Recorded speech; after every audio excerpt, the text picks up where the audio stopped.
आजच्या बैठकीत मार्गदर्शन झाले सगळे वरिष्ठ नेते या ठिकाणी पाहायला मिळतात। आज आमचे प्रदेशाचे प्रभारी डॉक्टर दिनेश शर्माजी, आमचे सर्व आमदार आणि आमच्या या लोकसभेमधले बारामती लोकसभेमधले जे महत्त्वाचे पदाधिकारी आहे, आज सर्वांनी निर्णय घेतला की महायुतीच्या उमेदवार सुनेत्रा पवारजी यांच्या मागे पूर्ण पाठबळ उभं करायचं। आमच्या मागच्या 2019 मध्ये ज्या कांचनताई कुल उमेदवार होत्या त्यांनी 5,31,000 मतं घेतले होते। ही संपूर्ण मतं जी आम्ही घरोघरी जाऊन कमळ चिन्हाला मिळवली होती, ही सर्व मतं आमचे व्यासपीठावरचे नेते, आमचे पदाधिकारी यांनी घरोघरी जाऊन पुन्हा एकदा मोदीजींचा नमस्कार घरोघरी सांगून, मोदीजींचा नमस्कार घरोघरी सांगून, मोदीजींच्या नावाचं स्टिकर घरोघरी लावून, मतदान कार्ड मतदानाचं निमंत्रण घरोघरी पोहोचवून 5,31,000 मताचं पाठबळ आमच्या उमेदवार सुनेत्राताई पवार यांच्या मागे उभं करण्याचा निर्णय पूर्ण क्षमतेने आज भारतीय जनता पार्टीने घेतला आहे।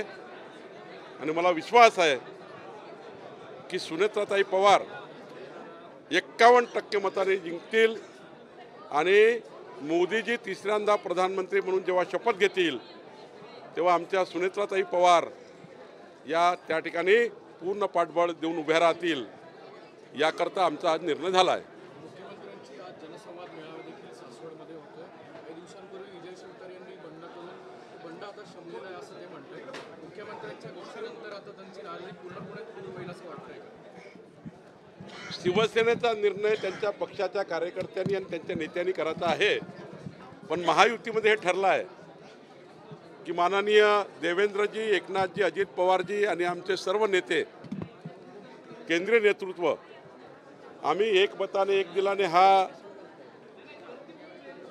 प्रचाराचा जो आम्ही सुरुवात केली आहे, मला वाटतं संपूर्ण महाराष्ट्रामध्ये महायुती प्रचंड भक्कमपणे काम करत आहे।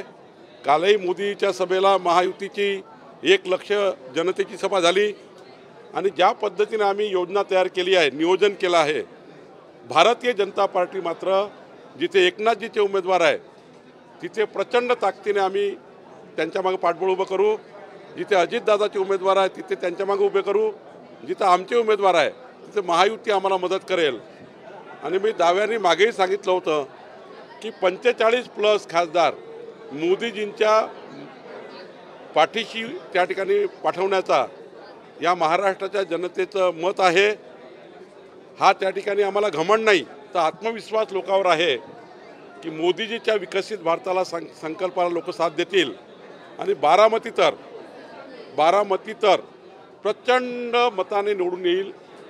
खालची जे जनता आहे या जनतेला मोदीजीला मत द्यायचं आहे, या जनतेला मोदीजीला प्रधानमंत्री करण्याकरता मत द्यायचं आहे आणि म्हणून मला वाटतं महाराष्ट्रामध्ये भक्कम महायुती या ठिकाणी काम करेल। ये वाला लेते हैं। Inverter AC. आप गैम्बलर हो ना?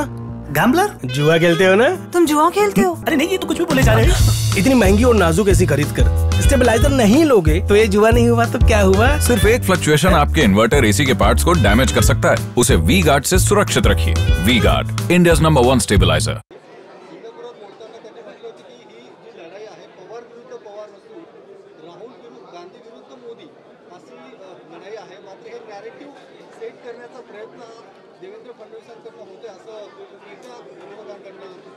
यात काय नरेटिव्ह आहे की सुनेत्राताई पवारांना मत देणं म्हणजे मोदीजींना मत देणं आहे आणि सुप्रियाताईला मत देणं म्हणजे राहुल गांधीला मत देणं आहे।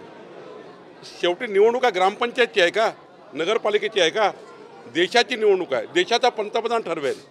या निवडणुकीत देशाचा पंतप्रधान ठरणार आहे आणि मग जर पंतप्रधान ठरणार असेल या निवडणुकीमध्ये तर लोकांना मोदीजीला मत द्यायचं आहे, मोदीजीला म्हणजे सुनेत्राताई पवारांना मत द्यायचं आहे। सरळ विषय आहे, सरळ 2 खेमे आहे। एक खेमा त्या ठिकाणी राहुल गांधीकडे उभा आहे आणि एक किमान मोदींच्या मागे उभा आहे. त्यामुळे दोनच निवडणूक आहे, दोनच विषय निवडणुकीचे आहेत. संजय मंडलिक असं म्हणतायत की कोल्हापूरचे महाराज जे आहेत ते खरे वारसदार नाहीत, ते दत्तक आहेत. निवडणुकीच्या तोंडावर केलेलं हे विधान तुम्ही कसं बघता? मी संजय मंडलिकचं विधान काही ऐकलं नाही, त्यामुळे योग्य नाही प्रतिक्रिया देणं. माढ्यामध्ये भाजपला धक्का बसण्याची शक्यता आहे. धैर्यशील मोहिते पाटलांनी काही वेळापूर्वी शरद पवारांची भेट घेतलेली आहे आणि ते 14 तारखेला प्रवेश करणार अशी चर्चा आहे. काय कुठेतरी मनधरणी करण्यात कमी पडलं की भाजप धैर्यशील मोहिते पाटील? 51% मतं घेऊन आमचे रणजितसिंग नाईक निंबाळकर निवडून येणार आहे. जनतेला मोदीजीला मत द्यायला तयार आहे, मत द्यायचं आहे. आणि तिथे माळ्याच्या ग्राउंड रियालिटी अशी आहे की जनताही मोदींच्या मागे उभी आहे. नाईक निंबाळकरला मत देणं म्हणजे मोदीजीला मत देणं आहे, त्यामुळं तेच निवडून येतील. सर, इकडं रामराजे काम करणार नाही असं सांगितलं गेलेलं आहे, दुसरीकडं मोहिते पाटील काम करतात. तुम्ही 51% मतं सांगताय, ते नेमके कशाच्या आधारावर? महायुतीचे सर्व नेते शेवटच्या दिवशीपर्यंत कामाला लागणार आहे. सर्वच नेते, अजितदादा तिकडे जाऊन त्या ठिकाणी राष्ट्रवादी काँग्रेसच्या सर्व कार्यकर्त्यांना भेटणार आहे. एकनाथजी त्यांच्या कार्यकर्त्याला भेटतील. ज्या ठिकाणी भाजप लढतात त्या ठिकाणी ते काम करतील. शेवटी ही निवडणूक मोदींची निवडणूक आहे आणि मोदींच्या निवडणुकीमध्ये कोणी विरोध करणार नाही. काही आपसातले जे त्या ठिकाणी वाद असतात ते स्थानिक लेवलचे वाद आहे.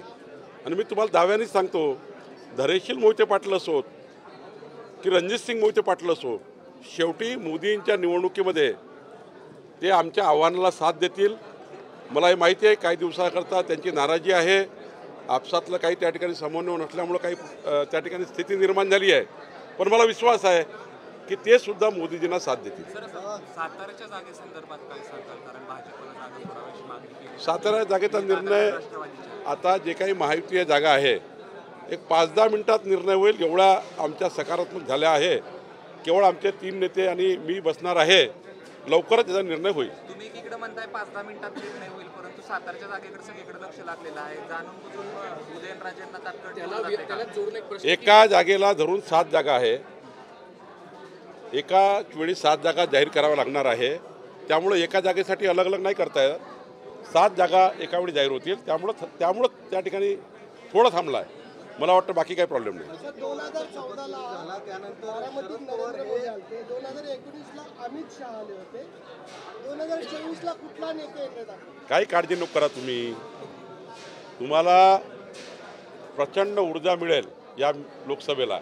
इतकं सारं नेतृत्व या ठिकाणी येईल. अजित पवारांचा शपथविधी झाल्यानंतर शरद पवार हे महायुतीसोबत येण्यासाठी 50% तयार झाले होते असं प्रफुल्ल पटेल यांनी दावा केला. त्याला देवेंद्र फडणवीसांनी सुद्धा दुजोरा दिलेला नाही. त्या बैठकीला मी नसल्यामुळं मला माहिती नाही. शरद पवार असे म्हणाले येणार आहे.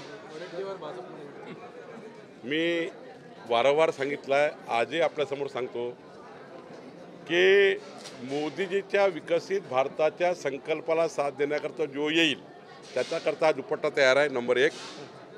राहिला प्रश्न वडेट्टीवारचा. वडेट्टीवारजींनी आतापर्यंत आमच्या कुणाशी संपर्क केला नाही. त्यांच्या नेतृत्वावर प्रश्नचिन्ह उभं करणं योग्य नाही.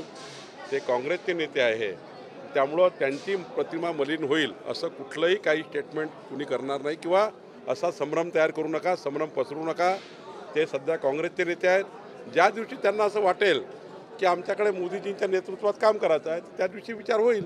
पण आज मात्र त्यांनी कुणाशी संपर्क केला नाही. सर, काँग्रेस असेल, राष्ट्रवादी असेल, अनेकांवरती भ्रष्टाचाराचे आरोप केलेले आहेत. बारामती येऊन मध्ये कमळ फुलवणार असं म्हणते. आता अडचणीचं ठरत नाही का त्यांच्याच उमेदवाराचा प्रचार करणं किंवा तुम्ही पक्षासाठी किंवा मोदीजींना पंतप्रधान करण्यासाठी कुणाला सोबत? याच प्रश्नाला धरून आपण विचारलं होतं, निष्ठावाला संधी देणार का आयताला संधी देणार? आपण शेवटी उमेदवार आयात केला. मी तुम्हाला एवढंच सांगतो आहे, मोदीजी तिसऱ्यांदा प्रधानमंत्री पदाची शपथ घेतील तेव्हा बारामतीचा खासदार त्या ठिकाणी असेल. एक महत्त्वाचं. दुसरं राहिलं प्रश्न भ्रष्टाचाराचे. जोपर्यंत कुठल्याही नेत्याला कोर्टातून सजा होत नाही, गुन्हे दाखल होतात, कोणी तक्रार करतं, आरोप प्रत्यारोप होतात, आम्ही आरोप प्रत्यारोप करतो, ते आमच्यावर करतात, परंतु कोर्टात दोषी झाल्याशिवाय कुणालाही दोष म्हणता येणार नाही. आपल्या जे न्यायव्यवस्था आहे, न्यायव्यवस्थेच्या माध्यमातून जोपर्यंत त्याला अंतिम जेल होत नाही किंवा अंतिम सजा होत नाही, शिक्षा होत नाही, तोपर्यंत त्याला दोषी म्हणता येत नाही. आरोप प्रत्यारोप सुरू असतात. राज ठाकरेंनी बिनशर्त पाठिंबा दिलाय भाजपाला, त्याच्यावरती संजय राऊतांचं वक्तव्य ऐकलं का, त्याबद्दल तुमची प्रतिक्रिया? काय संजय राऊतला उत्तर नितेश राणे देतात, ते देतील उत्तर. परंतु मी राजसाहेबांचे आभार मानतो आपल्या माध्यमातून की त्यांनी मोदीजीच्या विकसित भारताच्या गॅरंटीला साथ दिली. अत्यंत महत्त्वाचा निर्णय घेतला, महाराष्ट्राला दिशा देणारा निर्णय घेतला आणि या निर्णयाचं महाराष्ट्राने स्वागत केलं आहे. बारामतीत धमकावलं जाते आणि दम दिला जातो अशा पद्धतीचं शरद पवारांचं म्हणणं आहे. त्यांनी एका हर्षवर्धन पाटील भाऊ शेजारी त्यांना देखील धमकावलं गेलं होतं, त्यांनी पत्र लिहिलं होतं. या संदर्भात काय सांगा? असं आहे, आपल्या भावना मांडता येतात, भावना मांडाव्या लागतात. का मांडू नये? प्रत्येकाला भावना मांडण्याचा अधिकार. आता मी अध्यक्ष आहे, इथे 100 लोकांनी भावना मांडल्या, त्या भावना मांडाव्या लागतात. कळणार कसं भावना मांडल्या नाही तर? त्यांचा का दोष आहे भावना मांडणाऱ्याचा? भावना मांडल्याच पाहिजे, पक्षाच्या नेत्यांनी निर्णय केला पाहिजे. शेवटी आमचा पक्ष टिकवणे, आमच्या पक्षाच्या मागं पूर्ण ताकद उभी करणे, आमच्या स्थानिक कार्यकर्त्याला पूर्ण पाठबळ देणे, आमच्या नेतृत्वाच्या मागं उभं राहणे आमची जबाबदारी आहे.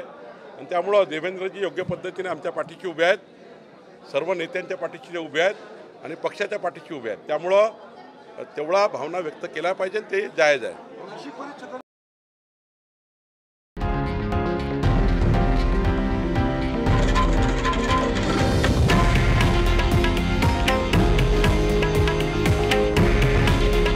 हे आहे देशातील नंबर 1 न्यूज नेटवर्क आणि आपण पाहत आहात TV9 मराठी. काळजी तुमची, हित महाराष्ट्राचं.